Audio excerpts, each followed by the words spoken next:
Elwell? I am Rodney Elwell. Do you wish to see me? Pickett. I beg your pardon. Sarah Pickett. Quite so, your name. In any case, I'm late for They class. said for me to come right away. Who said? The agency. The agency? What agency? Well, of course, the detective agency, Sergeant Coonan. Yes, come in, come in. If I come in, does the door get closed? Naturally. Then I don't come in. Why not? You know why not. You're grown up.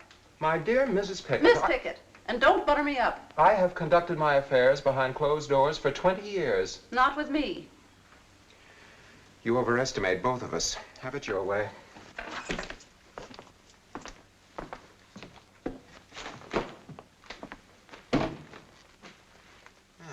Yes, here we are. You are Rebecca Pickett, is that correct? Sarah Pickett. Quite so. Sarah. Rebecca Pickett is my grandma. Was your grandma? She still is. She's 103. Interesting. She's a liar. Possibly? 108 if she's a day. Probably. Miss Sarah Pickett, you were engaged some 15 years ago by one Noah Praetorius as his housekeeper? That's right. Where? Goose Creek, where I come from. Goose Creek. Goose Creek is a little village way downstate, is it not? Way back in the hills. And at that time, what was the profession of this Praetorius? He was a doc. A doc? He healed people. How? If I knew how, I'd be a doc myself. I mean, what were his methods of treatment? Well, some healers use one thing and some use another. But Doc Praetorius used them all. Once he'd give a powder, sometimes syrup, sometimes pills, sometimes a jab with a needle, and sometimes just talk. Just sit there and talk about a body's misery and talk a body into being well. Like working a miracle. Huh? A miracle worker, too, eh? Well, if my grandma isn't a miracle, what is? Your grandma? 4 times she laid down to die, and 4 times he talked her up on her feet. Told her she was going to live forever. Looks like he was right. Doc, healer, miracle worker, possible hypnotist. Check on narcotics administered. Now, Miss Pickett, are you completely certain that this man's name was Noah Praetorius? Would I make up a name like that? And is this Doc Praetorius by whom you were employed the same man as the famous Dr. Praetorius of this university and this city? Doc Praetorius was already as famous as you can get back in Goose Creek. He had people coming from miles around. But is he now the famous Dr. Praetorius? When you say doctor, do you mean school doctor, out of books? That is precisely what I mean. Can't say. For my part, I wouldn't get caught dead in a room with one of them. Miss Pickett, I am a school doctor out of books. That's one reason why the door is open. This man. Is he the healer? The miracle worker? Is this Doc Praetorius? That's him. Only he looked younger 15 years ago. We all did. Not me. We come now, Miss Pickett, to the most important subject of all. What can you tell me about a man named Shunderson? Who did you say? Shunderson. Hello? It's Hoskins, Professor Elwell. Well, in case perhaps, Professor Elwell, you'd forgotten, the class is still waiting. Oh, yes, Professor, of course. No, not at all. It's just that, well, Dr. Praetorius is also waiting to see you. Dr. Praetorius? To see me? Well, he'll have to wait, too. But not for long, eh, Miss Pickett? What's the matter with you? What's in this for me, Professor Elwell? I thought that Sergeant Coonan had made it quite clear. He said you wanted some information from me, but also that you were going to give me a job. That's right. What kind of a job? In the dissecting rooms, as sort of a housekeeper. What I want to know is, will the job be worth it? Will the job be worth what, Miss Pickett?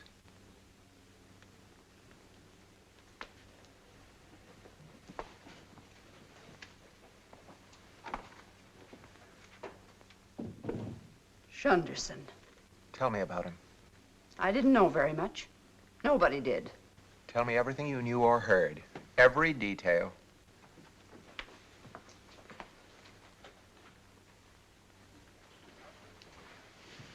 You're a professor, and it's hard to make you understand anything that ain't in a book. Well, most of what goes on in the world ain't in a book. Spare me your philosophy. What about Shunderson? To begin with, we used to call him the Bat. Did it ever occur to you, Shunderson, that skeletons always laugh? Now, why? Why should a man die and then laugh for the rest of eternity?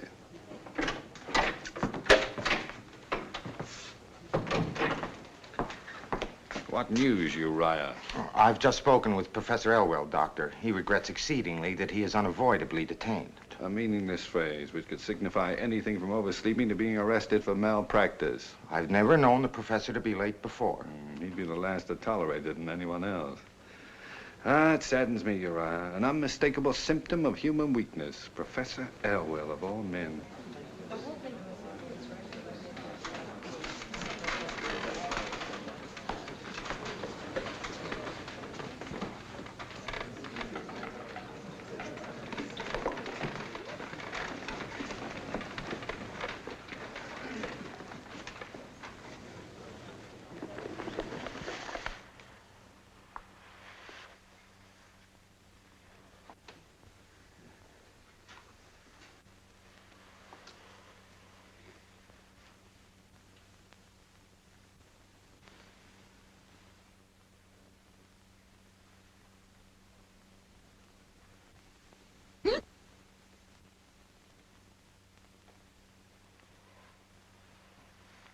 Have you your notebooks ready?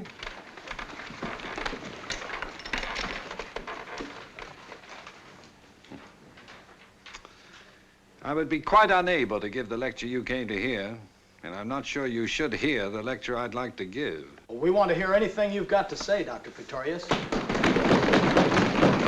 That's very flattering, thank you. We thank you. The cadaver and I. A cadaver in a classroom. As students of medicine, it's important at the outset that you realize that a cadaver in a classroom is not a dead human being. I don't understand that, Doctor. Anatomy is more or less the study of the human body. The human body is not necessarily the human being. Here lies a cadaver.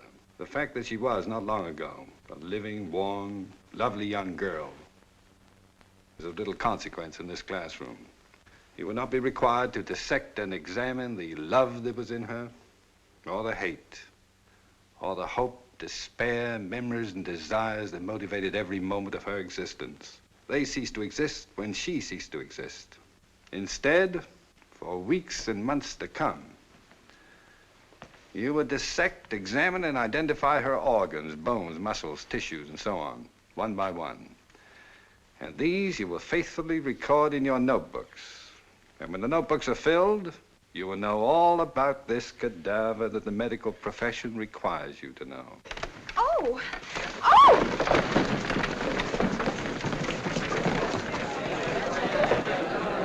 Get back. Get back. Don't touch her. Quiet down. Quiet down. The Super Cup Scotch would know better than to crowd like this. Back up. Have you any idea why you fainted? Have you ever fainted before?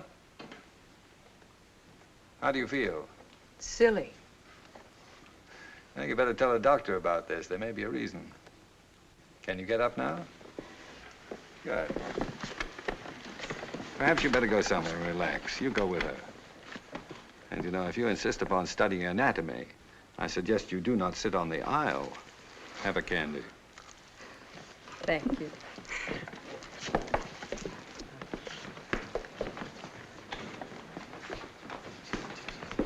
You're not leaving, Doctor. Yes, you are. And please give my thanks to Professor Elwell for the use of the hall. It's been fun. Oh, I can't understand his not being here. It's most unusual. It's an unusual world, Uriah.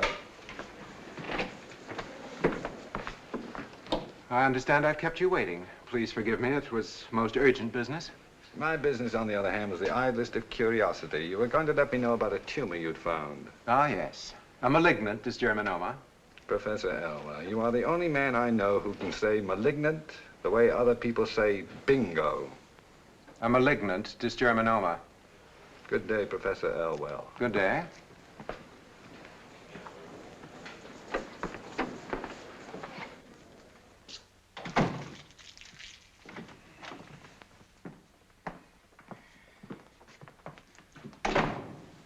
coming back in? Mm-mm. Aren't you going back at all? Mm-mm. Are you going to see a doctor? I guess so.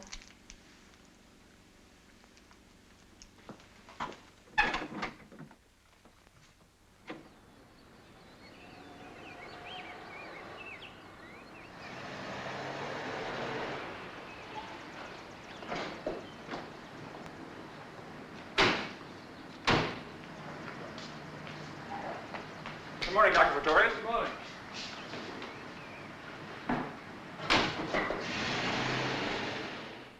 Run another test. How was she when you made this one? Depressed? Cried all through it. Well, when you run it again, call me. We'll have a laugh through the next one, see what happens with a different set of emotional factors. Well, if you like. Dr. Praetorius, a problem's come up about Mrs. Bixby. Mrs. Bixby, I thought she was doing so well. She's nearly ready to go home, but she wants to take her gallbladder with her and a bottle of alcohol. I think that's quite touching. Let her have it. Dr. Praetorius, you know we don't keep gallbladders lying about once they've been removed. Mrs. Pegler, so it's highly unlikely that Mrs. Bixby would recognize her own, so why don't you just give her any old gallbladder and make her happy?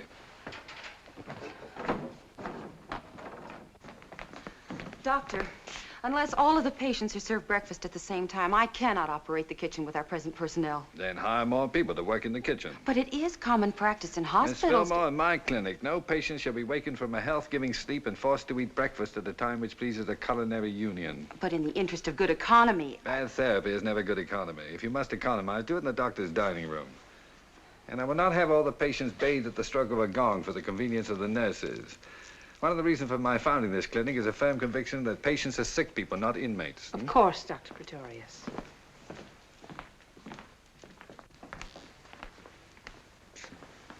I'll bet I know what you're thinking. Here comes Dr. Happiness, the good humor man. If he tries to cheer me up or help me, I'll hit him with an ice bag, right? Wrong. Not that I blame you. One of the few pleasures of being sick is the right to feel good and miserable, and don't let any doctor tell you differently. I was thinking, it's not much fun when you get to be old. Oh, it's even less fun if you don't get to be old. I want to die. You'd like that, wouldn't you? Just lie around in a coffin all day with nothing to do. How was last night? Just fine, Doctor. Well, if we have another good night tonight, maybe tomorrow morning we'll go back into surgery and take another look. Doctor, does it hurt when you die? Not a bit. Where'd you get that idea? They tell me there's so much pain. Oh. Did anyone who actually died ever tell you that? Of course not. Well, there you see. All this silly gossip about dying. You know, I nearly died once. When I was a kid. The doctors gave me up for lost.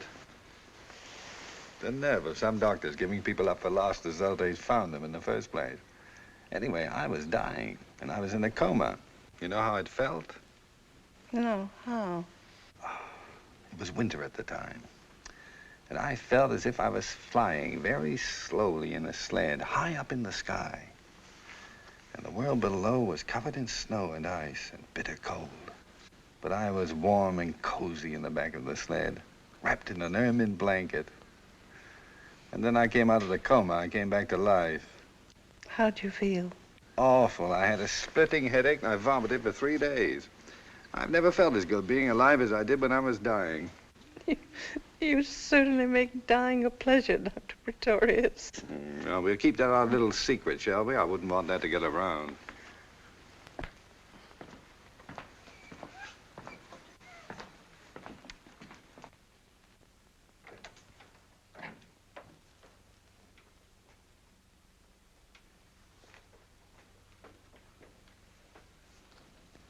Doctor, are you feeling all right? Just my usual twilight sadness. Did it ever strike you that days die pretty much the way people do? Fighting for every last minute of light before they give up to the dark.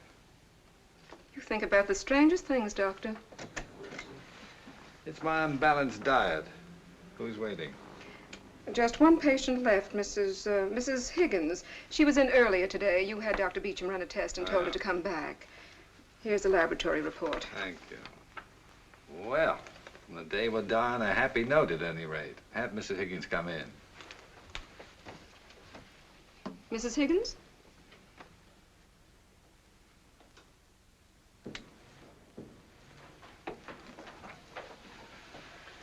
Pardon me for getting up. It's the only exercise I take. Sit down, won't you?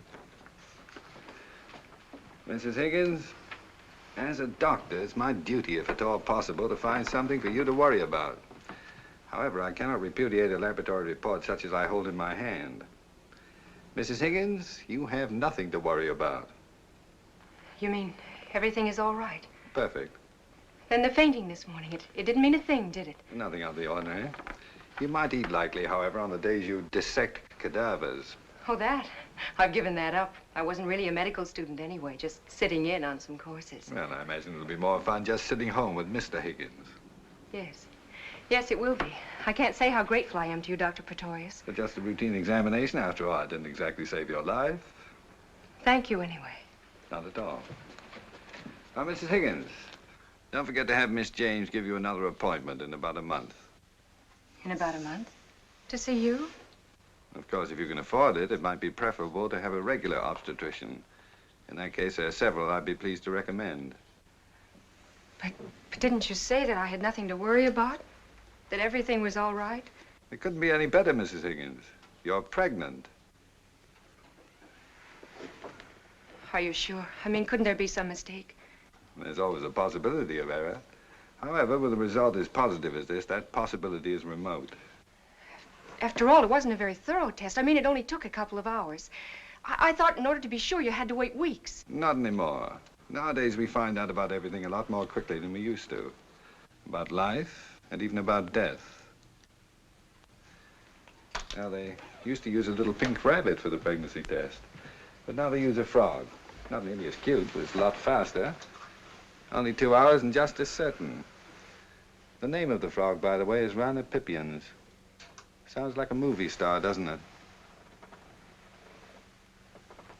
You're not married. What about the baby's father? It has no father.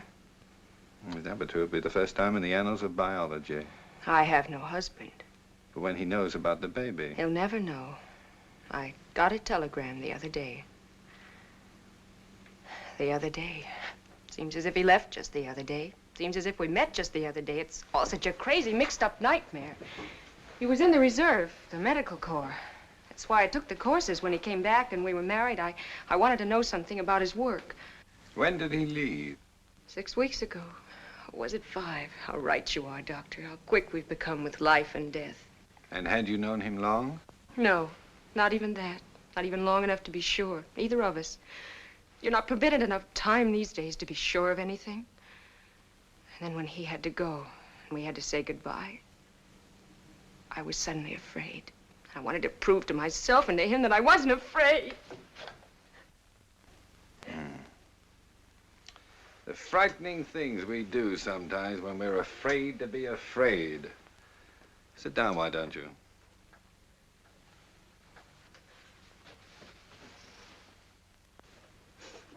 What are you afraid of now? I'm not. Then stop behaving as if fear was something to be ashamed of. Stop being such a pompous know-it-all. You don't even know what I'm crying about. Do you? Yes! Miss Higgins. I can't call you Miss Higgins. What's your first name? Deborah. Blow your nose. There's tissue in the top drawer. No, here. Well, I can't speak with as much assurance as I usually do because you just called me a pompous know-it-all. I'm sorry. Don't be. I do get pompous. But I'm really not a know-it-all. As a matter of fact, right now I'm confused. By what? Well, it seems to me that if you were crying because of the father of your baby, the time for you to cry would have been when you thought you weren't pregnant. Not now that you know you are. Isn't that so? So, he isn't the reason. No, he isn't. Then were you crying because you're afraid for yourself? Afraid of what people will say? No. You sure? Society has a strict set of rules about that sort of thing. The bylaws of our social corporation. You violated Section A, Article 1. That can bring heavy penalties up to and including expulsion. You really think I'm a coward, don't you? Are you? No. Which brings us to the party of the third part, the baby. Were you crying because of the baby? You can't say there won't be time enough for you to love your baby. And if you're a good mother, to have it love you. It is the baby you're afraid of. In a way. Don't you want it? Of course I do, but I can't have it. I just can't have it. Why not? Why not, Deborah? You couldn't understand. I could try.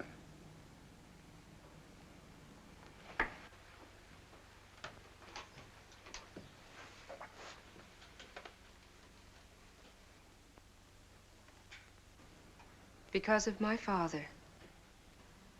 You can never tell about fathers.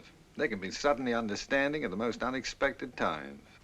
He's the most understanding and most gentle man in the world. Well, then? I'm all he's got. If he knew about this, it would kill him. Oh. Well, if you're all he's got, then the baby will give him just that much more. He couldn't live if he knew. Deborah, no man could be as gentle and understanding as you say and still so deeply prejudiced. It's got nothing to do with prejudice. Then what has it to do with? Perhaps, this is only a suggestion, but perhaps if I were to tell him. No. It's possible I could put it to him in such a way No, that... please. It's very kind of you, but you mustn't even consider it. Dr. Praetorius, believe me, if you did see my father, you couldn't tell him about me. Even you wouldn't know how. And if you did, you wouldn't have the heart. Thanks just the same. What are you going to do? I don't know. You had a pretty good idea, didn't you, even before you came to see me, that you were having a baby? I wasn't sure. Tell me, of all the doctors you could have gone to, why did you pick me? There wasn't anyone else I could. Well, when you talked to us this morning, I felt suddenly that you could help me somehow. How? You seem to care so much more about people than just any doctor would, and so... So you came to me for help, and all I did was talk to you some more. There is nothing I wanted from you, Dr. Praetorius, that would have affected your conscience in any way. Not even the tiniest hope that, perhaps for your father's peace of mind? I wouldn't want to buy my father's peace of mind at the cost of yours.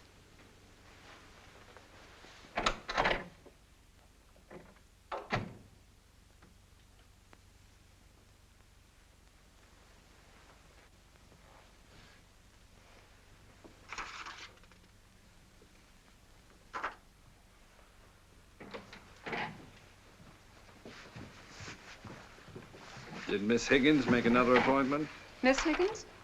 Sorry, I meant Mrs. Higgins, of course. No, Doctor. She left without saying a word. Sometimes, Shunderson, it seems to me that half the women who come in here want babies they can't have, and that the other half... She's old enough to know what she's doing, and to take what's coming to her. I never want to hear you say anything as idiotic and heartless as that again. But, Doctor, For one thing, you're a nurse, and for another, you're a woman. I'm ashamed of both of you.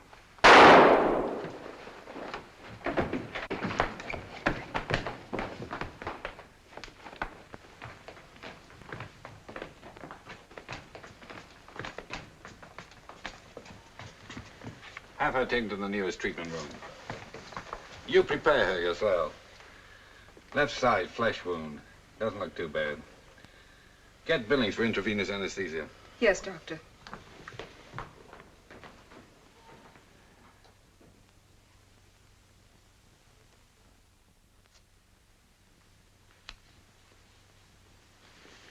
Thank you, Billings.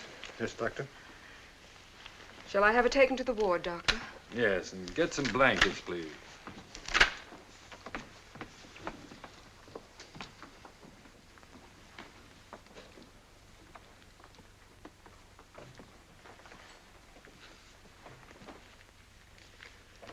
Is it bad? It's a good thing most people haven't the foggiest notion where the heart is actually located. She didn't even come close. Why'd she try to kill herself? I imagine, Shunderson, that when people need help the most, it must sometimes seem as if they're all alone in the world. Isn't that true? Then she'll try it again. She's still all alone. And if there's still nobody to help her, she'll try it again.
go into the mixed chorus.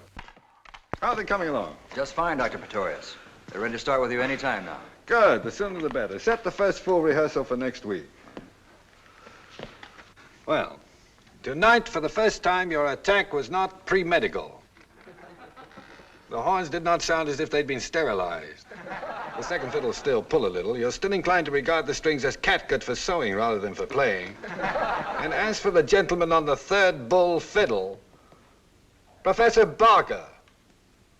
Is there any reason why you, Professor Barker, who live so intimately with millions of neutrons and know them all by name, cannot maintain a simple beat on a bull fiddle? Are you referring to me? I do not mean to impugn your academic standing, of course. My dear Dr. Praetorius, I would willingly entrust the life of my sister to your skill as a gynecologist, but I would not let you conduct my 3-year-old nephew to the bathroom. The point is that I am the conductor of this orchestra, that you pay no attention to me. I do pay attention. Very well. We shall see. Start at letter B, please, Professor Barker. Just your part alone. It's going to sound a little silly. After all, the bass viol is not a solo instrument. On the contrary, for one, Serge Koussevitzky has concertized as a virtuoso of the bass viol. Look who's talking about Koussevitzky. Ready?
Tell me, Professor, do the neutrons bombard the electrons, or do the electrons do it to the neutrons?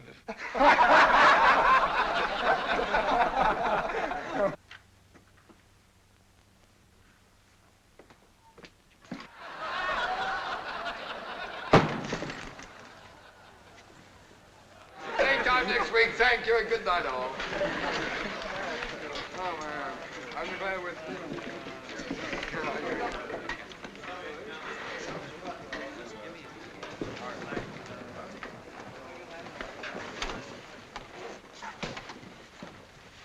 You drive my car home. I'll ride with Professor Barker.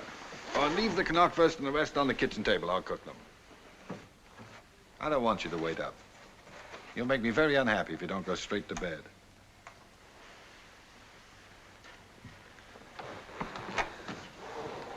He gets up before I do and won't go to bed till I'm asleep.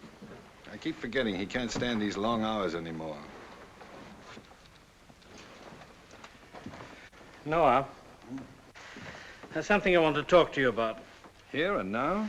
Well, it's fresh on my mind. Just for a minute. Sit down.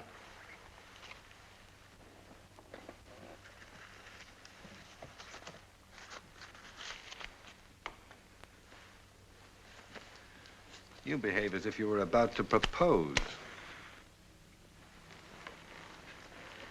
Noah, one of the differences between matter and mankind is that in matter, all relationships can be stated, whereas between people, they can rarely be put into words.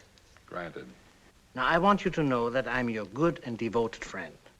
I've been aware of that for some time, and I am yours. Therefore, I have the right to point out to you that there are occasions when you behave like a cephalic idiot. Also granted. Any particular occasion? Out of a universe full of time and space, only you could pick Rodney Elwell's anatomy class. The good word gets around, doesn't it? Don't take this lightly, Noah. There's been trouble brewing. Talk of rummaging about in your past. Let them rummage. They're spitting into the wind. And all this talk about charges and whatnot, of an investigation. Noah, as a friend, tell me, can Elwell dig up anything in your past that would conceivably discredit you enough to justify, say, a hearing before a faculty committee?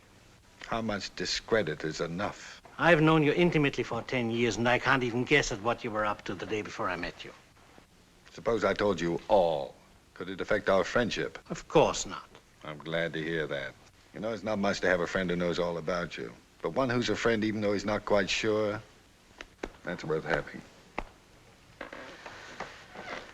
And will you tell me just this? About the bat. The bat? I thought you knew that's what they call him. Shunderson. Who calls him that? Why, the students, the faculty, even the staff at your own clinic. No, I didn't know. There's not a proper name for him. Noah, who is he? A man named Shunderson. Where does he come from? Why is he with you day and night, everywhere you go? I have no right to tell even you anything about Mr. Shunderson. Can Elwell uncover something about his past, or yours, or both, that he can use to make trouble? That depends. Drop me by the clinic first, will you? I want to look in on a patient.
Don't turn the light on, please.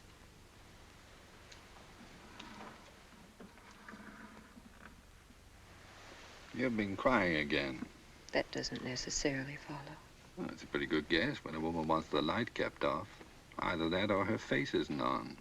I don't mind being seen without makeup. I don't mind seeing you without makeup. You know all about women, don't you? Not nearly enough. I don't mean just as a doctor. Not even as a doctor. Deborah, I've got something to tell you. And as a pompous know-it-all... I didn't mean that even when I said it. As a pompous know-it-all, it isn't going to be easy. But do you remember the remote possibility that I thought could never occur? About the frog being wrong? Well, the frog wasn't wrong. But you got the wrong frog. It seems the possibility of a laboratory assistant making a mistake is not remote at all. I don't understand. 2 tests were being run at the same time. One had a positive result, and the other negative. Through unforgivable negligence, your report read positive when it should have read negative. Then I'm not having a baby after all. You're not having a baby after all. Sleep well. You've got nothing to worry about. That's what you think. Now what are you crying about? It's just awful. What is? To think I had to go and tell you all about myself and what I did. Now it turns out I didn't really have to. Well, it did you good to have someone to tell it to. But not to you. Why not?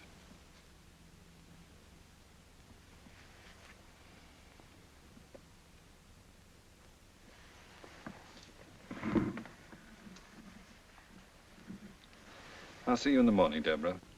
Dr. Pretorius, Hmm? are all your patients women? Almost. Guess they all fall in love with you. Not all of them. Just most. Not even most. Good night.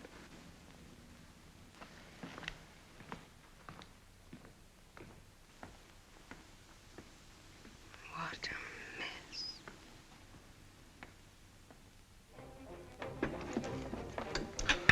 Why do you have to stop by the clinic? Anything interesting? A physician respects the confidence of his patients and does not discuss them with anyone. How true, how true. Was it the young girl who tried to shoot herself? Mm-hmm. Why? Because of an unpremeditated baby. Her condition pretty bad? Better than yours on the whole, just a superficial flesh wound. Then why drive all the way up to the clinic to see her? I wanted to tell her she was not pregnant. Lost the baby, huh? Was it shock or when she fell? She's as pregnant now as she ever was. And why in the name of good sense tell her that she isn't? Pregnancy, my dear boy, is not a state of the mind. Here, get me some more knackwurst.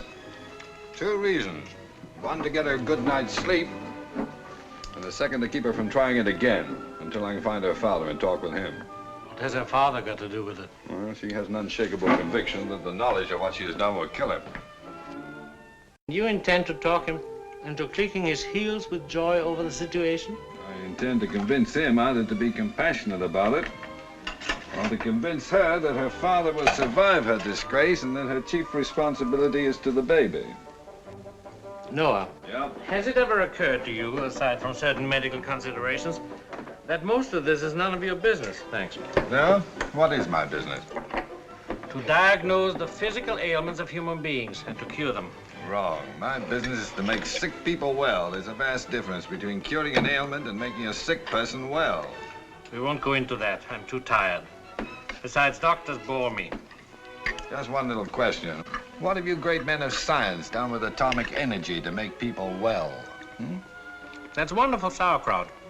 It tastes like sauerkraut used to taste. There's a German woman who makes it in a barrel. I'll send you some. More beer? Yes, please. Sauerkraut belongs in a barrel, not a can. Our American mania for sterile packages has removed the flavor from most of our foods. Butter is no longer sold out of wooden tubs, and a whole generation thinks butter tastes like paper. There was never a perfume like an old-time grocery store. Now they smell like drugstores, which don't even smell like drugstores anymore. You country doctors live romantic lives. Just think, it might be quintuplets. This time in the morning is usually heartburn or loneliness. Hello? Dr. Pretorius? Dr. Pretorius, one of our patients is missing. Miss Higgins. That's it, Deborah Higgins. It must have been in the last hour, Doctor. Miss Myers said Miss Higgins was sleeping when she made her rounds about an hour ago. We've searched the grounds. Doctor, I just can't imagine how she got out. I can tell you exactly how she got out. By walking down the corridor and out the front door, just as I did a couple of hours ago. No, don't notify the police. I'll take care of it in the morning.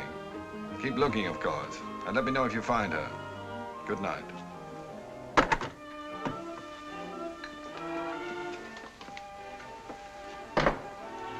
Who flew the coop? The young lady we were discussing? Yeah. Why would she run away? I don't know. But I've got to find her. I should think so. It seems you've got some important information about her that she hasn't got.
I wondered what Beelzebub was barking at.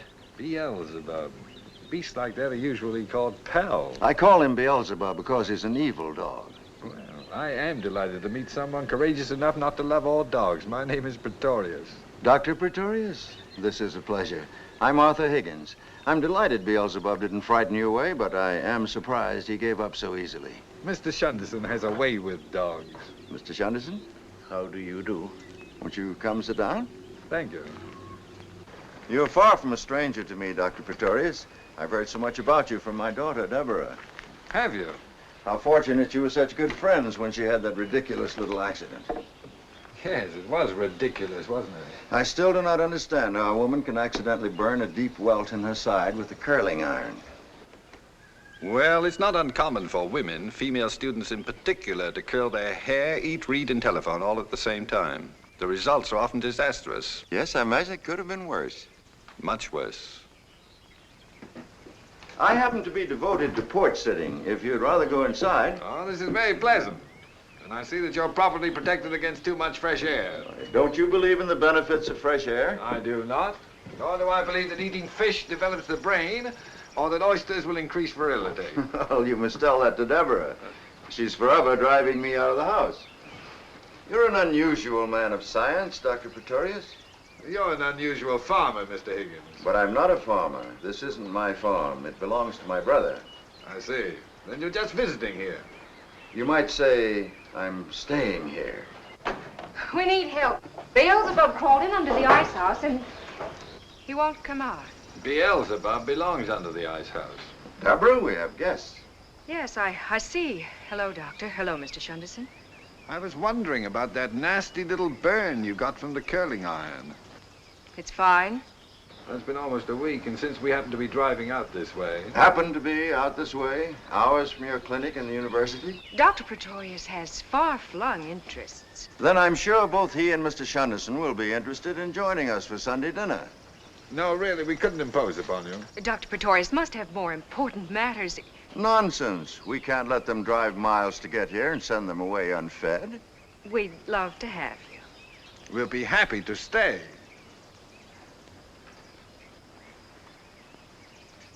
I'll tell Bella.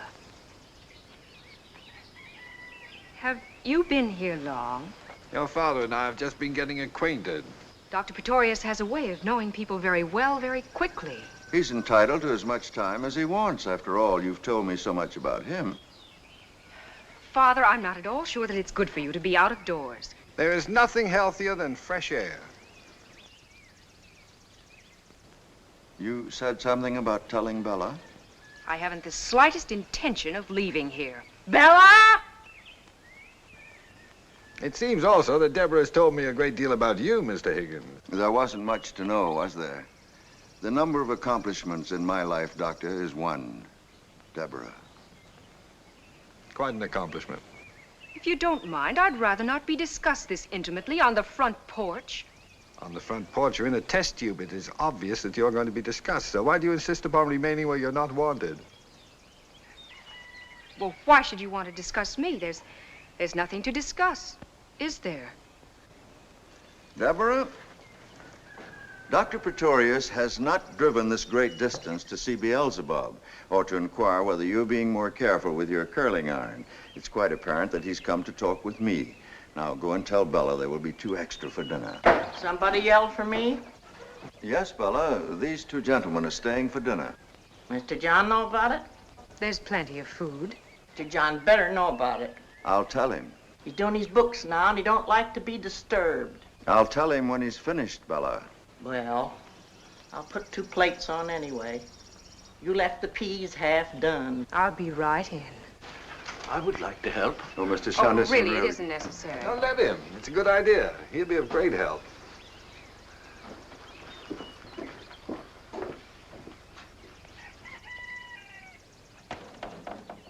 May I ask, is Mr. Shunderson your servant? He's my friend, but he likes to help. I see.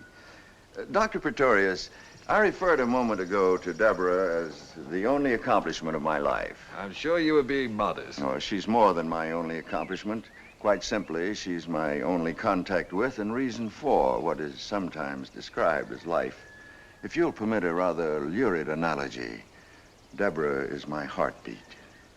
Mr. Higgins, please don't feel that you have to tell me anything. No, I want to tell you about myself for just a moment. I can't say what makes me want to. Perhaps it was Bella's rudeness. Perhaps because I think of you already as a friend. Have you got a match? No. I smoke too much anyway.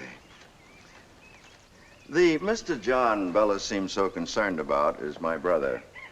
He owns this farm. He owns the food I invited you to share, the beds we sleep in, the clothes we wear, Deborah's tuition, and the tobacco in my pipe. The pipe is mine. I have other possessions, some scrapbooks, thin volume of poetry, mine too. It was published, but didn't sell, of course. And Deborah, and the memory of my wife. I wondered about her. She died when Deborah was very little in London. That's where Deborah was born. What were you doing in London? I did the same thing, Dr. Praetorius, in most of the major cities of the world. I failed miserably at whatever it was I tried to do. We haven't any matches. What? Oh, it's become a nervous habit, I guess. My brother John never left this farm, physically, mentally, spiritually, or in any other fashion. I don't imagine John's been more than 100 miles from this porch in any given direction. When you left the farm, what did you set out to be? Nothing in particular, except to be as far from here as possible. I remained both throughout my life, far from here and nothing in particular. I was an indifferent journalist, a minor poet, an ineffective teacher, a wretched businessman, unable to provide properly for my wife and child, and then not even for just my child. When my heart gave way, it seemed to me that my functions had achieved a unanimous failure. And so I applied to my brother for permission to return here with Deborah as a complete dependent, which I am in every sense of the word, including being listed as such in his income tax report. And now, if you'll excuse me, I'll ask John about dinner. Perhaps it would be better if you didn't. Please, I'd consider it a favor. Would you like to come inside? No, I'll stay out here for another minute.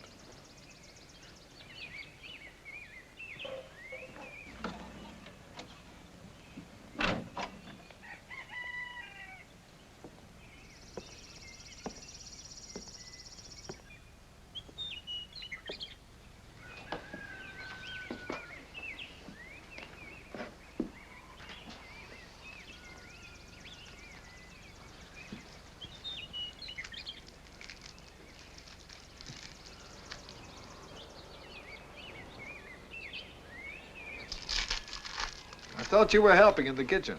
The woman didn't want me. I can't say I approve of the company you keep. The dog is frightened and unhappy. He has that in common with most of humanity. It's not going to be easy. What you came here for. Let's go for a walk.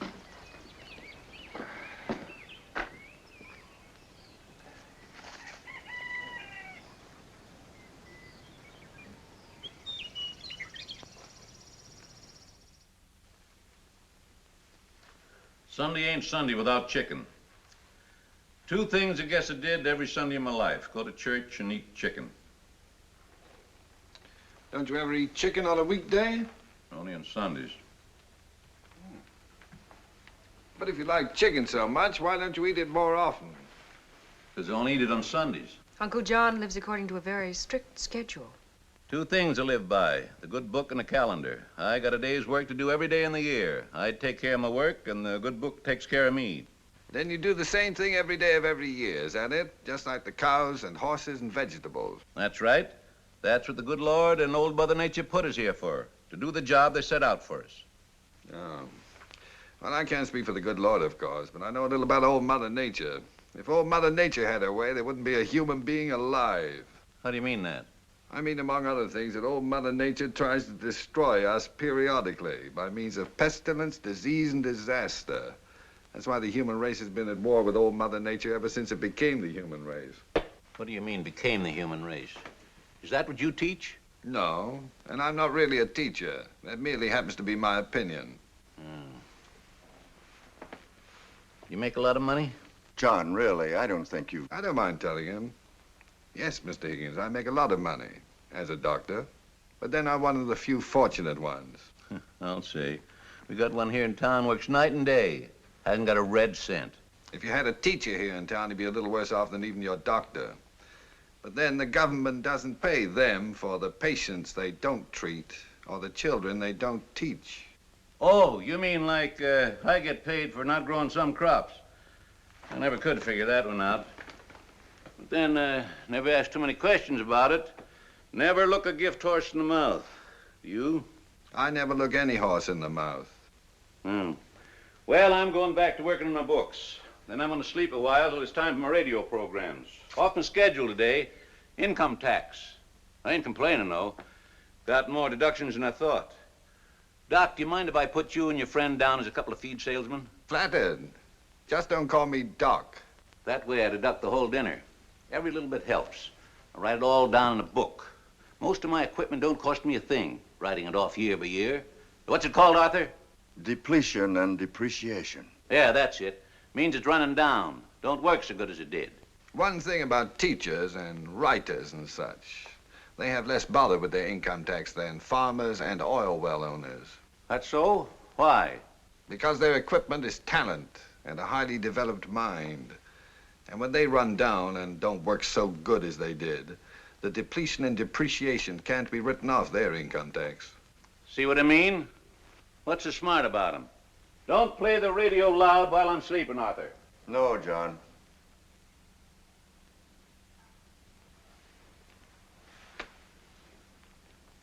Deborah, why don't you show Dr. Praetorius the farm? I'm sure he'd be interested.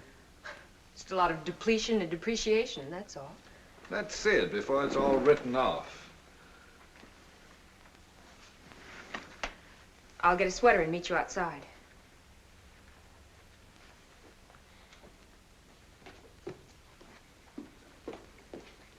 How old were you when you learned to walk?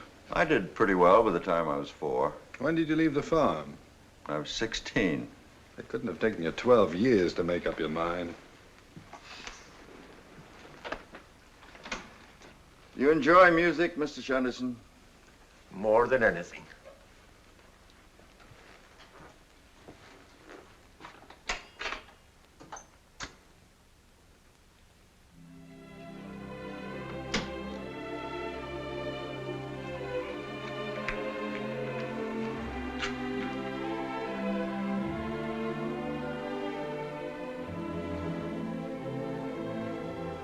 Mr. Shunderson, Dr. Praetorius has come here to ask Deborah to marry him, hasn't he? I wouldn't be surprised.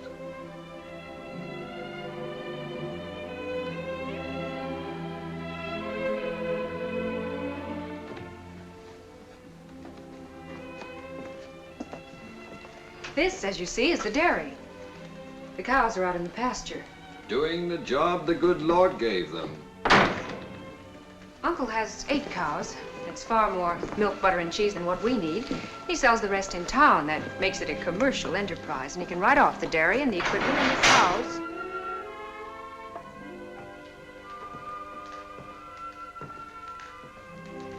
I think I like the dairy best of all.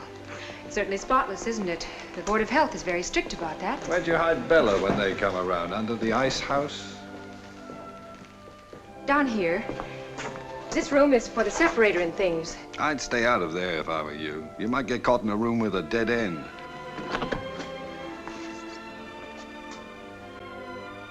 The milk gets certified, you know, according to the amount of butter fat in it. Why did you run away from the clinic? And this, of course, is the separator, where the cream gets separated from the milk. Why did you run away? It works by centrifugal action. It used to be done by just skimming it off. But the cream, being lighter than the milk, rises to the surface. Deborah. Because I had to. Why? I had to, that's all. Why? Because. Why? I had reasons. What? They were private and personal. I don't have to tell you everything. Why?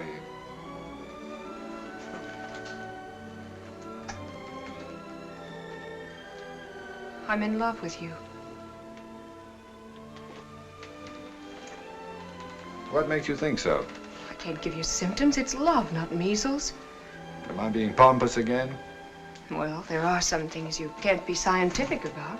Even so, why should that make you want to run away in the middle of the night in your bathrobe and slippers? I didn't want to see you the next morning. I wanted to see you. Not if I knew about you what you knew about me, you wouldn't want to. Possibly, I don't know. A person just doesn't fall in love that fast. Or that often. I just couldn't lie there anymore and think about it. I couldn't stand it. Don't you see, if I do love you, then how could I have been in love with him? And if I didn't love him, then why? And anyway, even if I did, why did I have to go and tell you about it? You crying again? No, but I want to run away again. No, no more running away. No, you were right about your father. I couldn't have told him. He'd have understood, but I couldn't have told him. Certainly you couldn't have.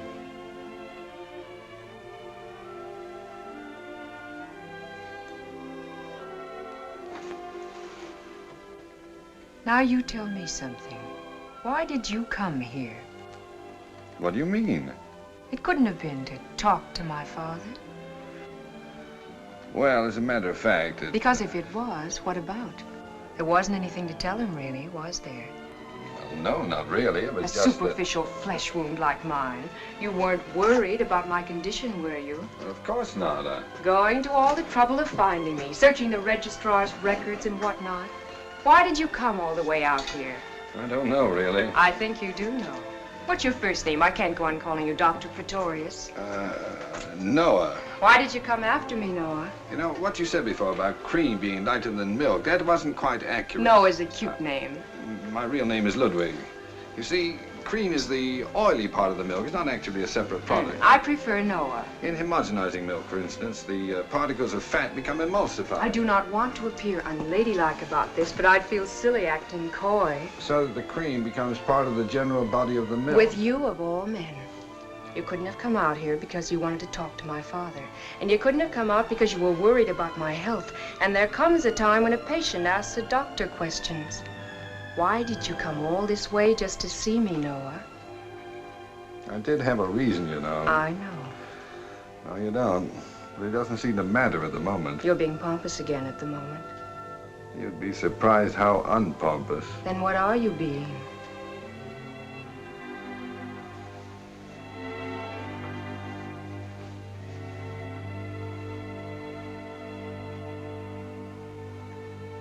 Well, things do have a way of happening, don't they? Old Mother Nature. Old Mother Nature knows best.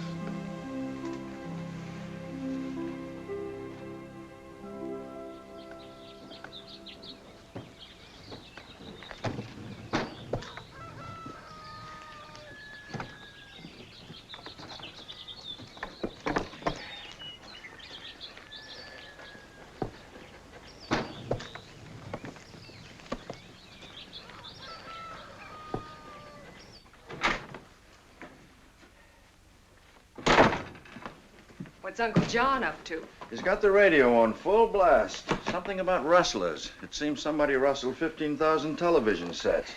Here, use this. Dropping my things out of the window. You'd think I was escaping from a girls' reformatory. There is no reason why we can't just walk out the front door. It's more fun this way. When are you going to break the news to the gentleman farmer? John, during his favorite quiz program, I intend to let him have it as a personal jackpot. He'll be mad. I hope so. I am scared. Deborah, I thought I was going to have to die without seeing you safely out of here and without telling him off. Remember your promise to come and live with us. Of course he will. Much against everybody's better judgment, including my own, I intend to live very happily with you. I'm still scared. There's nothing that John can do to either of us. Oh, she's not scared of John. She's scared of me. Pompous know-it-all. It just so happens that what I'm afraid of is that you don't really want to marry me and that I won't make you a good enough wife. In the first place, I'm not in the habit of marrying women I don't really want to marry. His first name isn't Noah, you know. It's Ludwig. And in the second place, the woman has yet to be born who doesn't in her heart believe she'll make her husband a much better wife than he has any possible right to expect. I just don't want to get married tonight. I don't want a long engagement, but can't I even have one day? We'll be married in New York. That takes 3 days. All right? It's just so I can feel more feminine about it. I must say you're the only man I ever heard of who acts exactly like some poor girl that has to get married. I imagine that as a man, I've come as close to it as any other man who ever lived.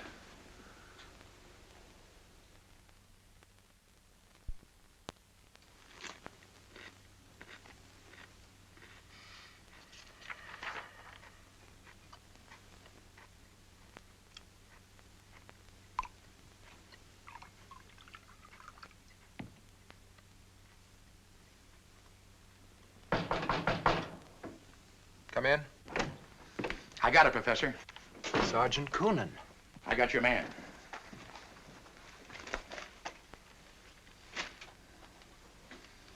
Excellent. Is that the same Shunderson? Very probably. Could you identify him from this? Almost positively. You got to do better than very and almost. My dear man, this newspaper appeared in 1917. The photograph is 34 years old at least. The identification may not be entirely positive, but it satisfies me. We got to be sure. Get me a new picture of this character. There are none that I know of. Mr. Shunderson has always manifested a violent aversion to being photographed, even to snapshots by students. Want me to handle it? Please. Okay. Comes tomorrow, we slap a tail on this monkey. Mr. Coonan, I have spoken to you about this before. I must be able to understand you. Oh. What I mean is, starting tomorrow, we have him followed. Unhappily, it'll have to wait until Monday. Dr. Praetorius is undermining a medical convention in New York and will not return until then. Monday it is. Good luck to you.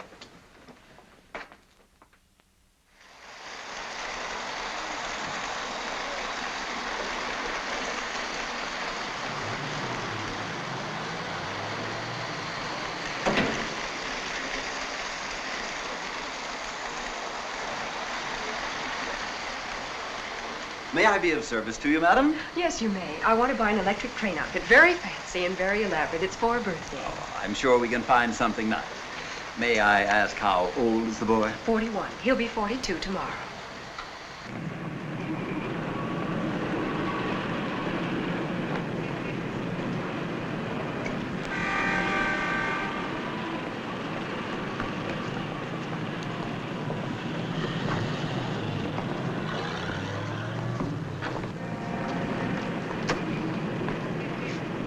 Mr. Shunderson. Is anything the matter? No, I thought I saw a friend. Well, if you'd like to go. No, it doesn't matter. Then would you help me with the trains? We've got more equipment than the Union Pacific. Sure.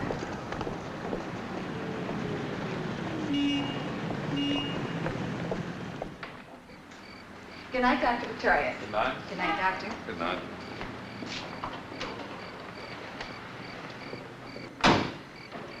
I think you should know. Someone took my picture today.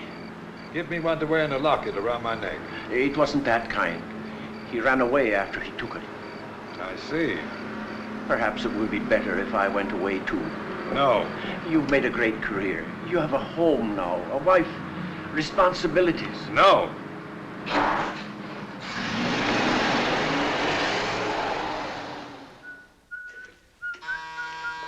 Want me to answer, Mrs. Praetorius? Oh, don't bother, Anna. Mr. Shunderson's somewhere out front. He'll get it.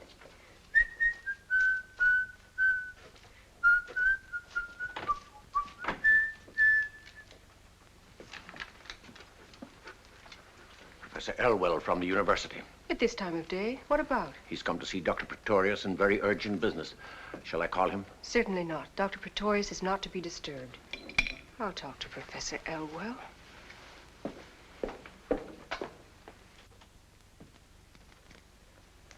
Good evening, Professor Elwell. Mrs. Praetorius? This is indeed an honor. I'd heard, of course, of Dr. Praetorius's marriage, but until now I had no knowledge of the extent to which he was to be complimented upon his exquisite taste. Thank you, Professor. How sweet of you to come all this way just to say those nice things. Won't you sit down? Thank you. No, my business is with Dr. Praetorius, a most urgent and confidential matter, and I have no wish to intrude for long upon what seems to be a festive occasion. His birthday. So, these must be happy days indeed for your husband. Unfortunately, they're busy days, too, and at the moment he's in a very important conference. But surely if you were to tell him that a most pressing matter concerning the university... I'm afraid he cannot be disturbed. Mrs. Praetorius, I assure you that it is necessary for me to talk with him. It just is not possible. You're welcome to wait if you like, but I assure you my husband will be in conference until dinner time. I, too, have a home, Mrs. Praetorius. I have come here at no little inconvenience to myself. Exactly what have you come here for, Professor Elwell? I have a message for your husband. Not a happy one, I regret to say. Oh? Well, if you'll give it to me, I'll see that he gets it. I had hoped, that is, I have been asked to inform Dr. Praetorius of it in person. Has the message to do with some confidential information about a patient? It has to do only with your husband. Well, then in that case, it doesn't matter whether I tell him about it or he tells me. A relationship of such mutual trust is heartwarming. Thank you. You understand, of course, that my presence here is a matter of duty, not necessarily personal inclination. You are well known, Professor, as a man without personal inclinations. Thank you. May I have a glass of water? On the table. Help yourself. It's so beautifully arranged. Just drinking some water won't hurt it. You're extremely generous.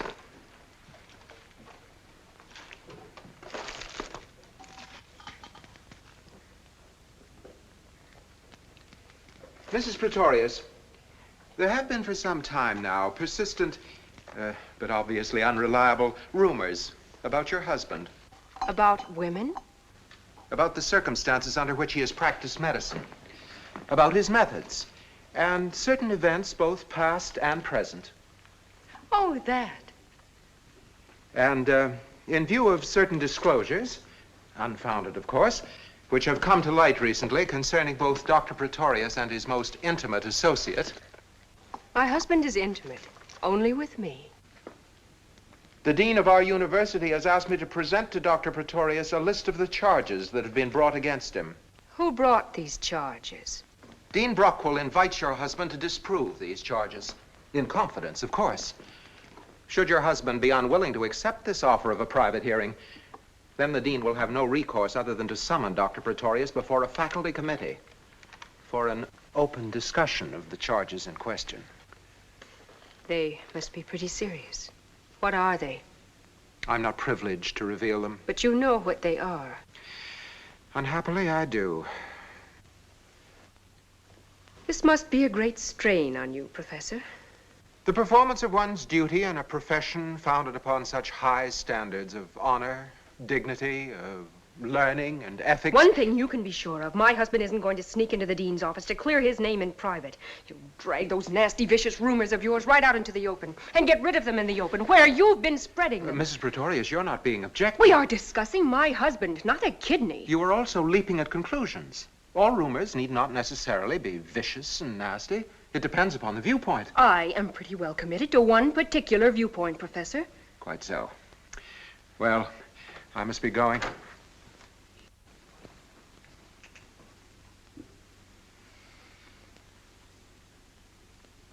I admire your courage and faith. Most women would be perhaps apprehensive. Most women are not married to my husband. True. Whatever he did for good and sufficient reason, even if it turns out he murdered somebody.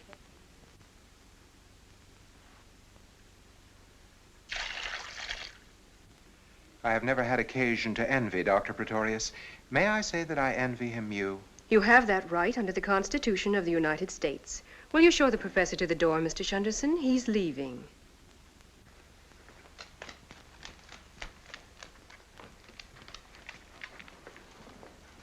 Thank you for your hospitality. Drop in any time.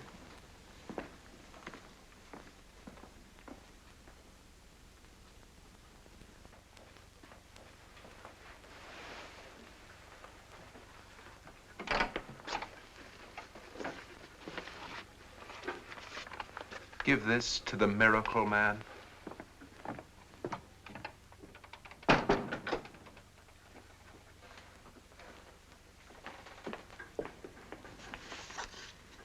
I'll take it to him.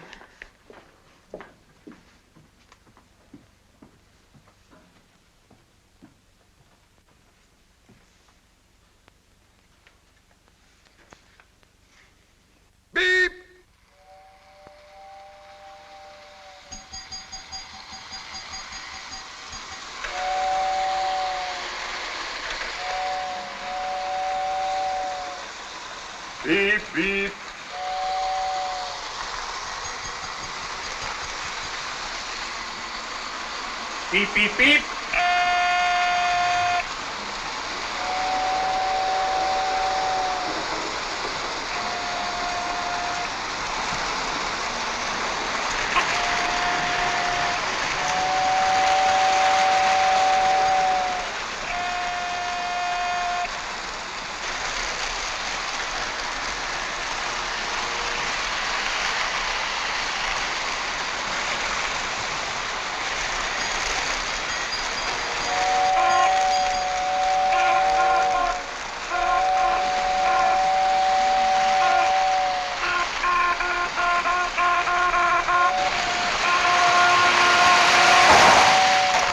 What was that?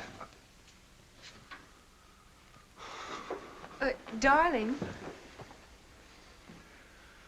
Professor Lionel Barker. What happened? What happened? Did your train leave on beep beep or beep beep beep? Beep, beep, beep. Your signal was beep beep. Arthur's signal was beep, beep. Mine was beep, beep, beep. We'll soon find out about that. It was beep, beep, beep, and... What a bloody mess.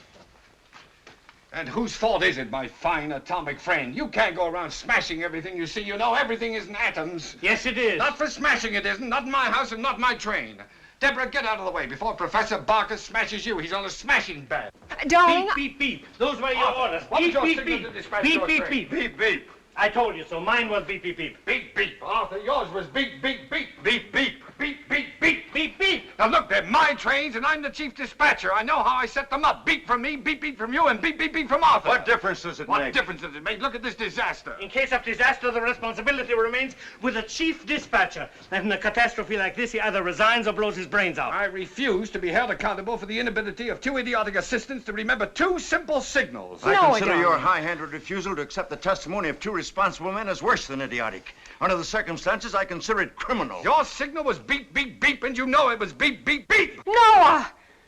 Deborah, I leave it to you, but remember you're Deborah, my wife. I am your father, Yes, and I'm not related to you by blood or trains marriage. were supposed to leave these various rooms at various times. It's Our our train train. routes on these tracks I and have return to the room once they The suit citizens you. agree for one. He began to issue...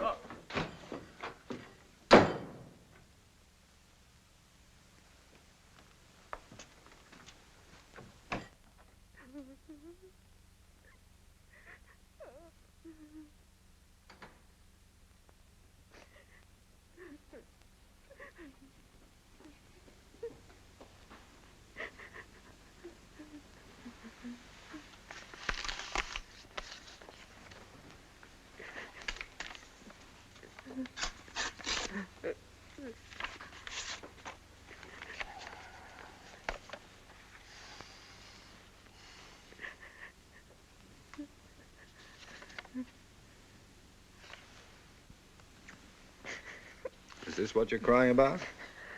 Then what? It's just that I love you so much, and I went and put all those candles on that cake when you're really only 9 years old. According to this document, I am not the picture of childish innocence you imagine me to be. Do you want to read it? No. Do you want me to tell you about it? Not if you think you shouldn't. Not if you think you shouldn't. Is a phrase used exclusively by women who assume a man's guilt without having the guts to come out and say so. Nothing could be less important to me than this whole business of rumors and charges against you. That's my girl. Just a minute. Oh, just from the type of men who attack you, anybody'd know you were innocent. Anybody with half an eye. You haven't done anything you shouldn't have you, Noah? Many times. But not as a doctor. Don't let it worry you. I won't. Noah, does it seem to you that I cry a lot? Truthfully, darling, there's never been anything like it since the little Dutch boy took his finger out of the dike. He never took it out. That's what killed him. Pompous know-it-all. I never used to cry at all, you know. Oh, if I bump my head, something like that. But now the least little thing that happens, I start to bawl. Why do you suppose it is? Why do you suppose it is? Well, I get upset so easily these days, and I used to be, well, if anything, sort of calm, even placid about things. What did you say the name of that frog was? What frog? The one that gets pregnant in 2 hours. The frog doesn't get pregnant, darling. It just shows certain indications. Well, I'm beginning to show certain indications. Anyway, I think I am. I feel so silly talking to you about it. No, I understand. It's the kind of thing you'd rather discuss with a doctor. I don't pretend to be an expert about such things, but I've always thought I was a fairly normal adult young lady who knew roughly what every fairly normal adult young lady should know. Right now, I feel like a kind of idiot Elsie Dinsmore. What seems to be your problem, Mrs. Pretorius? I'm confused. I can't figure anything out. I'm all mixed up. Heaven knows, after all I've been through these past few weeks, I've got a right to be, but not this mixed up, not this confused. Married exactly 2 weeks and 3 days. Noah, darling, forgive me for being little Nell from the country about this, but is it possible that I could be having a baby already? Little Nell, Elsie Dinsmore, or Catherine the Great. It is entirely possible. Well, if it's possible, then you should be the first to know. It is also probable. Do you mind? Comes the dawn, I'll stand on that windowsill and crow. Comes the dawn next December, you'll be walking the floor with it. Next September. December, dear. September. Now you're getting mixed up. This is April. December. September. My dear Dr. Praetorius, unless they've changed the rules about how long it takes, or unless there's a new way to count, I make it December. Oh, there's nothing wrong with the way you're counting. You're just not starting back far enough. Well, how can I possibly start any farther back than... No. Oh, no.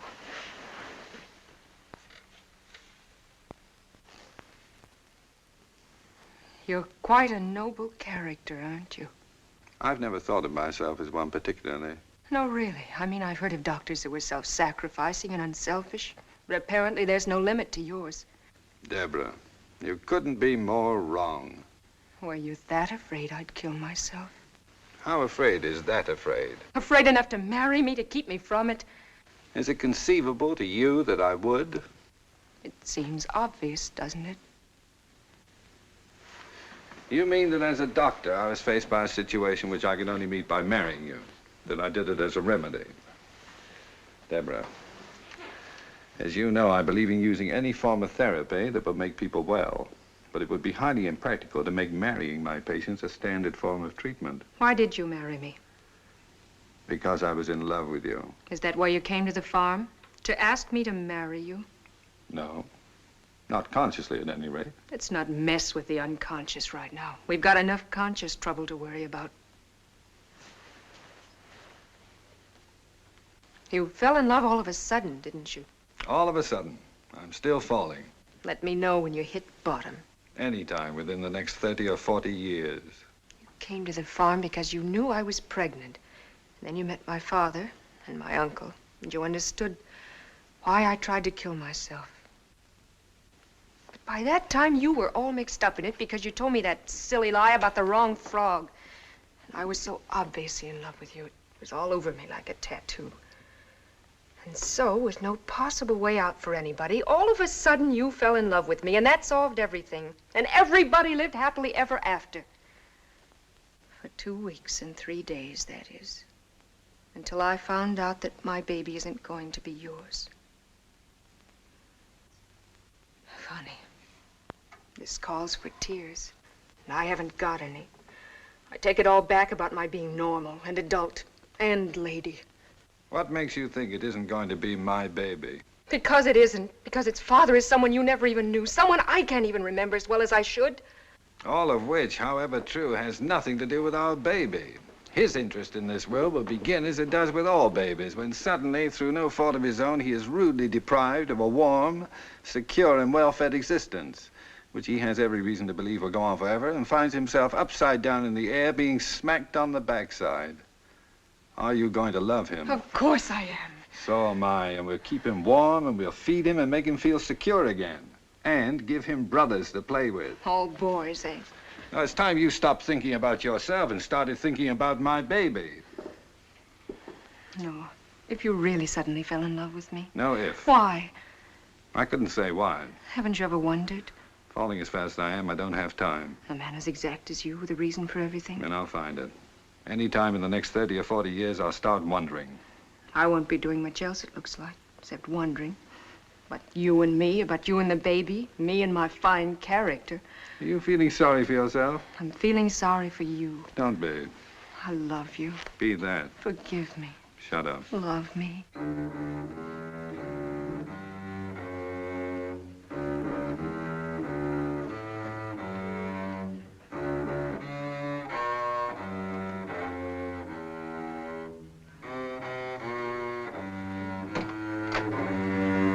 Dinner is served. I have forbidden you to bring that disgusting echo chamber into my house. As your friend, it is Why my is duty it here? Am I not the master in my own house? to provide for your wife some contact with a world of sensitivity of which you have no knowledge. Here, here. A happy birthday to you. Happy birthday to you. Happy birthday, dear Noah.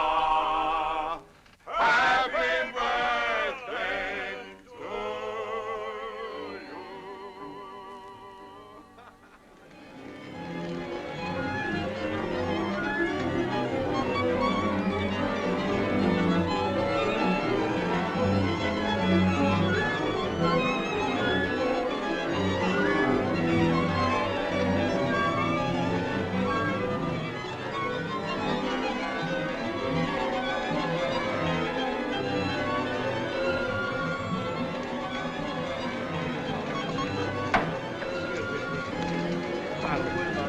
Excuse me.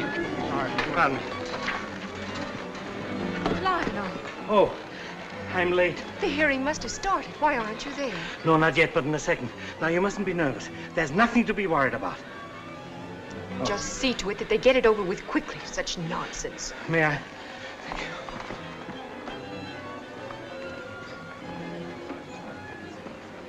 How dare they hold their silly investigation the same night as the concert? It's unforgivable. It may be worse. From what I hear, Professor Elwell and his gang insisted upon it. They consider it unlikely that Noah will conduct if the hearing goes against him. The reasons for it could then hardly be kept confidential. The hearing will not go against him. And besides, Noah would conduct on his way to be hanged.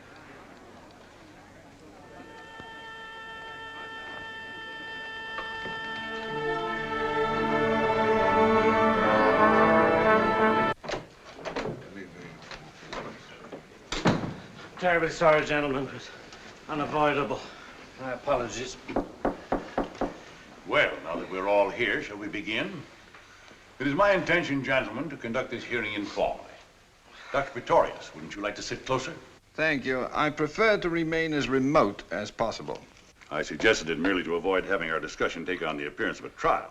I appreciate your thoughtfulness, but I consider this trial to be a trial. I have no intention of regarding an investigation of my methods and myself as a cozy little chat among friends. Here, here. Professor Barker, I will have to insist that no one speak without being recognized by the chair. I am by nature a man who interrupts. However, I shall try. Thank you. Dr. Praetorius, may I suggest to begin with, in order to avoid both the embarrassment and time involved in examination, that you give of your own accord a pertinent account of your life and professional activities prior to your arrival in this city and this university. I prefer to be questioned. Why? Because I do not intend to tell things about myself of my own accord, which are nobody's business but my own. They are the concern of the entire medical profession. Be recognized. You too, Professor Barker. Your objection is understandable, Dr. Praetorius. Professor Elwell, you may begin your questioning. My colleagues have appointed me to speak in their name. I hope I may prove worthy of what is not only an honor, but a grave responsibility. Dr. Praetorius, will you stipulate and agree to abide by the verdict of this committee? I would do nothing of the kind. Why not? Because I don't know what the verdict will be. The verdict will affect you seriously, whether you agree to abide by it or not. Then why ask idiotic questions to which you already know the answers? One horse on you, Elwell. Will you admit that in 1936, you were a highly successful quack and miracle healer in a remote little village in the southern part of this state? I will admit nothing of the kind. Where did you live in 1936? In Goose Creek. Would you describe Goose Creek as a thriving metropolis? It is a remote little village in the southern part of this state. Exactly. And what was your source of income in Goose Creek in 1936? My practice. You practiced openly? I was available to anyone at any time. I mean to say, did you set up practice as a doctor of medicine? When I came to Goose Creek, I had my degree as a doctor of medicine. I did not, however, display my MD upon my door. Upon your shop door? I beg your pardon, his shop door? Isn't it true, Dr. Praetorius, that in that remote little village called Goose Creek, you opened a butcher shop? An honorable trade, if ever there was one. In itself, unimpeachable. But what did you sell in your butcher shop? Meat, at cost. At cost? Without profit? Then how did you make your living? I made sick people well. Uh-huh. Mm-hmm. Why should that startle you? I still do. Do you deny that at that time your patients were under the impression that you were a butcher and not a doctor? Do you prefer the impression given to their patients by so many of our colleagues that they are doctors and not butchers? Bravo, bravo. Dr. Praetorius, won't you admit that your practice flourished in Goose Creek because you took advantage of the ignorance of its backward inhabitants, of the pathetic willingness of those poor people to rely upon a belief in miraculous cure rather than scientific knowledge, and because of the readiness with which so many people will prefer the glamorous quack to the licensed practitioner? Despite your definition of a quack as someone who does not practice medicine according to your rules, Professor Elwell, the fact remains that a quack is an unqualified person who pretends to be a doctor. I was a licensed practitioner and therefore not a quack. And as to the willingness of those so-called ignorant and backward people to rely upon the curative powers of faith and possibly miracles too, I consider faith properly injected into a patient as effective in maintaining life as adrenaline, and a belief in miracles has been the difference between living and dying as often as any surgeon's scalpel. That is not the issue under discussion. It is precisely the issue. Whether the practice of medicine shall become more and more intimately involved with the human beings it treats, or whether it's to go on in this present way of becoming more and more a thing of pills, serums, and knives, until eventually we shall undoubtedly evolve an electronic doctor. The issue at hand is quite simply that you amassed a fortune by treating sick people who believed that you were a miracle-working butcher. I could not have amassed that fortune unless I had made an enormous number of sick people well. All this folderol, as I see it, has got nothing to do with the ethics and honor of our profession. It has everything to do with envy of one man's genius for healing the sick, of his use of remedies you can't prescribe, buy in bottles, or apply with a knife. Call Praetorius a psychiatrist, high priest, voodoo, medicine man, witch doctor, anything you like. But don't investigate him, gentlemen. Learn from him. Professor Barker, it was understood you would not interrupt. I'm sorry. You can strike my remarks from the record. I'm sure you all agree with me anyway, so why don't we call this whole silly thing off and start the concert?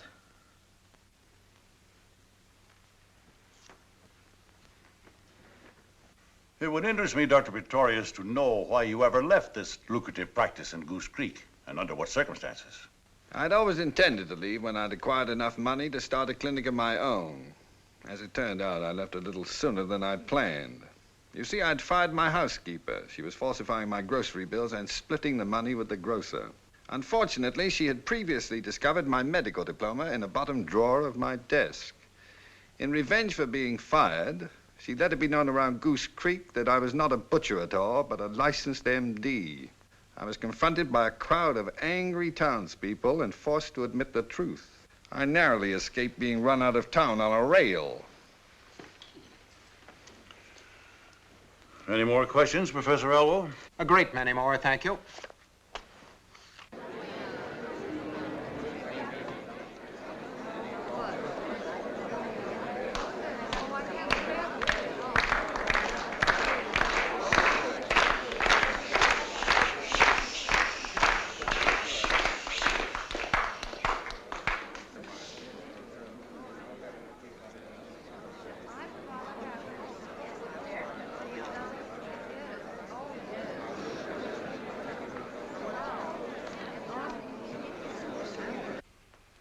Professor Barker.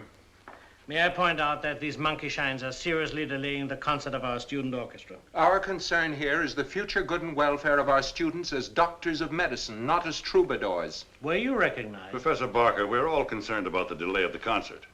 The fact that this hearing conflicts with it is a most unfortunate coincidence. You don't believe that any more than I do. Continue, Professor Elwell.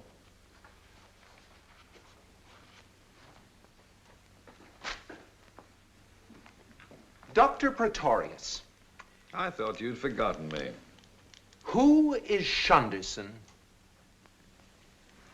I take it you mean Mr. Shunderson. Mr. Shunderson is my friend. Is he associated with you professionally? Not as a professional. He helps at whatever he can. He is also employed in your home as a manservant or butler, is he not? I do not employ him at all. He works at whatever he pleases, where he pleases, and when. He is never very far from your side, or for long, it seems. Rarely. Dr. Praetorius, what was Mr. Shunderson before you knew him? I refuse to answer that question. What were the circumstances under which you made his acquaintance? I refuse to answer that question.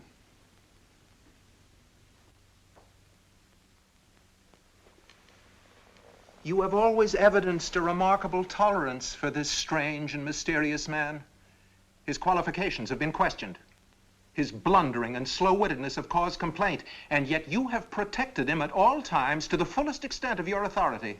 His qualifications concern no one but me, since his responsibility is to no one but me. As to his so-called blundering and so-called slow-wittedness, perhaps I overlook them because I know the reason for them. And is the reason of so delicate a nature that you cannot divulge it even here? I have no right to divulge it anywhere. May I suggest to you then, Dr. Praetorius, that your refusal to divulge it is not out of loyalty to Mr. Shunderson, but is due to some unsavory and dishonorable coercion upon you, because the reason, which has been so delicately characterized here, has to do simply with Mr. Shunderson having been a convicted murderer.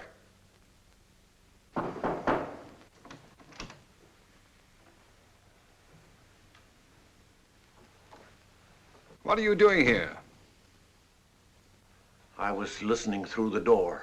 I protest against this highly irregular, unethical, and probably prearranged eavesdropping. Elwell, you can use more words more unpleasantly than any irritating little pipsqueak I've ever known. Gentlemen, I suggest we leave the saloon floor and return to a more academic level of behavior.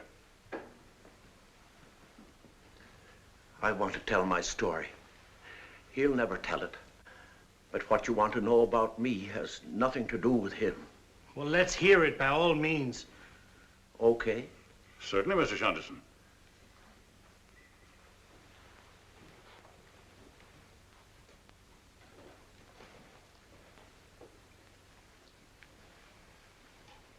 Okay.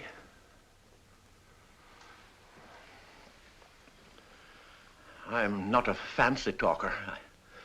I don't know a lot of words. That alone is a welcome relief. Well, now, Don't start with well now. Where should I begin? Tell them when you were condemned to death for murder. The first time? Of course. Well, the first time was in Canada in 1917. It was Christmas. It wasn't a very Merry Christmas. Don't editorialize, just tell the facts. I had a sweetheart and a friend. We were very close, the three of us. We went everywhere together. Well, this one time we went mountain climbing. My sweetheart couldn't climb very high, so she stayed behind at a hotel while my friend and I went on. We didn't get very far before we started to argue. I don't remember what about. We always argued, as friends do. But this time he hit me with a rock. So I hit him with one. Not too much detail. Anyway, we had a bloody fight, and he ran away. So I went back to my sweetheart. She was waiting in the lobby of the hotel. She didn't even say hello. She took one look at the blood on my clothes and saw that I was alone and started to scream, "Murderer, murderer." That was how I found out that my sweetheart and my friend were sweethearts. Who saw to it that you were arrested and charged with murder? Oh, my sweetheart, of course. Her testimony and the blood on my clothes were enough. I was found guilty of murdering my friend and I was condemned to death. But because nobody could produce the corpse of my friend, living or dead, my sentence was commuted to 15 years at hard labor. And was the corpse of your friend never found? I found it myself. After I served out my full 15 years at hard labor, I found it accidentally. I was walking past a restaurant in Toronto. I happened to look in the window, and there was the corpse of my friend sitting at a table eating a bowl of soup. I think it was pea soup. Immaterial and irrelevant.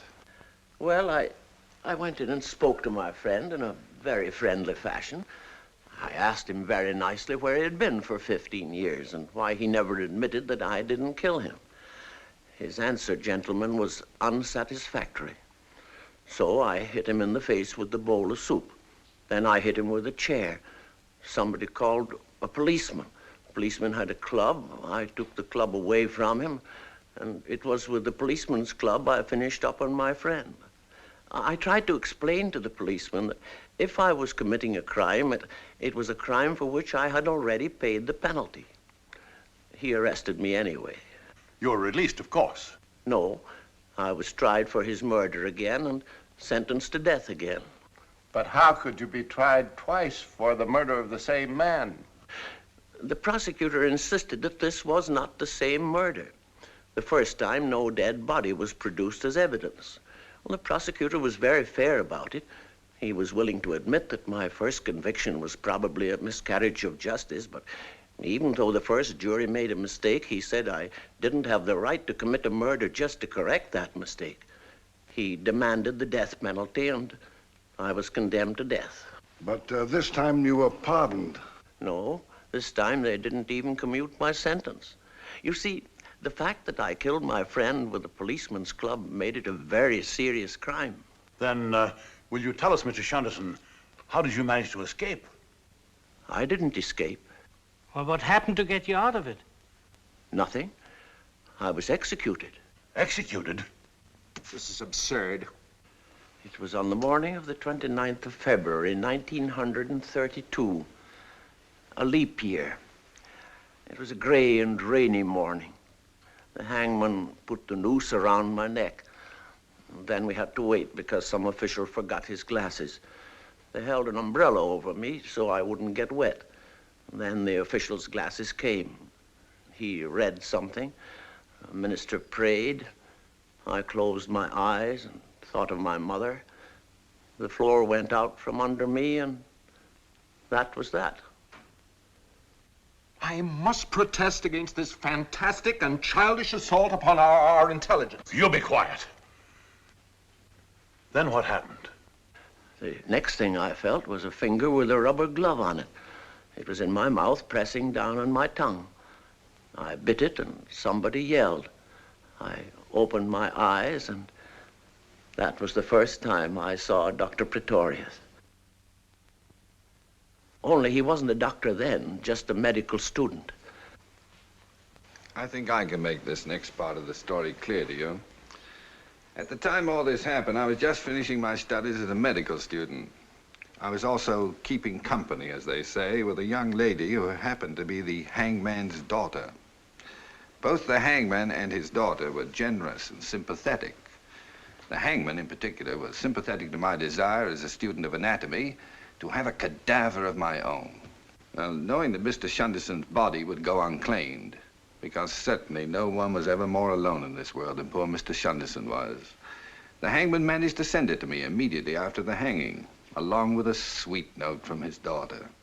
I was delighted, of course. But not for long. I soon found out that Mr. Shunderson was still alive. You must have been furious. He told me his story. We put some pig iron in the cheap wooden coffin that he'd arrived in and had it buried in a charity graveyard. From that day on, he has never left me. And I think it is understandable that from time to time he may seem a little confused and perhaps even a little dull-witted.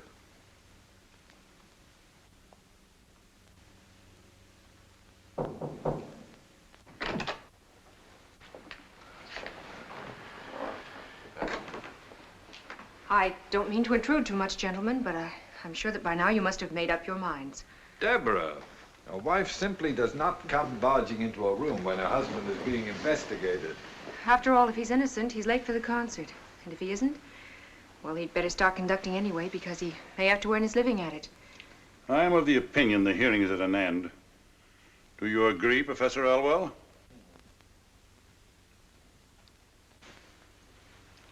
The trouble with you is, Elwell, you've never had a cadaver of your own, much less one that bit your finger. And as for this incredible evening, gentlemen, the sooner we can forget it, the better for all concerned. And I think we've held up the concert far too long.